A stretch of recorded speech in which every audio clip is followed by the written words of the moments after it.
I'm going to show you how to get to the far fields from the deep docks in Hollow Knight Silksong. So what we have to do is get to the deep docks and get through that area, and far fields is off to the right of it. So the way that I did this was to go through Hunter's March. So you go to the Morrow, you go fight the Bell Beast, and you can go along the top area of the Morrow. You see where it connects to the red zone. You fight a boss there. I have a guide for that if you need help with that. In order to get through that, Hunter's March is very linear until you get to this area. And then you'll be in this area with this jet stream of air. You'll go down to the bottom and go in the left area. And then you'll have to get sprint first because you'll need in order to jump the gap to get to far field. So you got to go left through here. There was a boss fight that I just, already beat that was right there. And then, whoops. Then we're going to go down this way.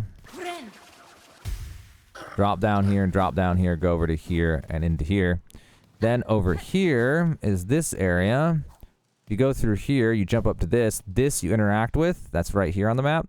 And that will give you sprint or dash, whatever you want to call it. This thing where you can run, which is required in order to get to far field. So we go here, drop down, hit those different levers. You can go ahead and rest here if you need to. And then take this elevator down. And then take this elevator down. And then over to here. And I would recommend going into here first. And this is the fast travel. You should unlock that. It's right here. Then after that, go ahead and get back out of here. Now, the first time you come here, there will be one of those people there you can buy a map from right there for rosaries. And then after you do enough things, they disappear eventually. So be sure to get that when you see them. Then you're going to jump across this gap. Now that you've sprint, you'll be able to go up to this and get to here and sprint across this gap. There's a lever here. You'll hit this lever. It'll open up the door at the bottom here, which lets you get into here where you can fight Lace. Now, I've already beaten Lace on my save, but I have a video on how to beat Lace if you need help with Lace. So now we're right here on the map.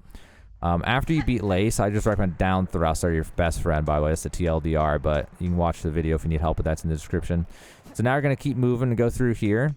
There's a rest here. You have to hit this thing and wait for the bell, and after a little bit, the rest will appear, and then the door will open. You can go through here into Far Fields. And it won't actually pop up the message till you get right here. And then it'll say Far Fields. And I haven't gotten the map yet for it, but this is Far Fields. So that's how to get to this area right here on the map on the right side of Deep Docks. So that is how to leave Deep Docks and enter Far Fields in Hollow Knight Silksong.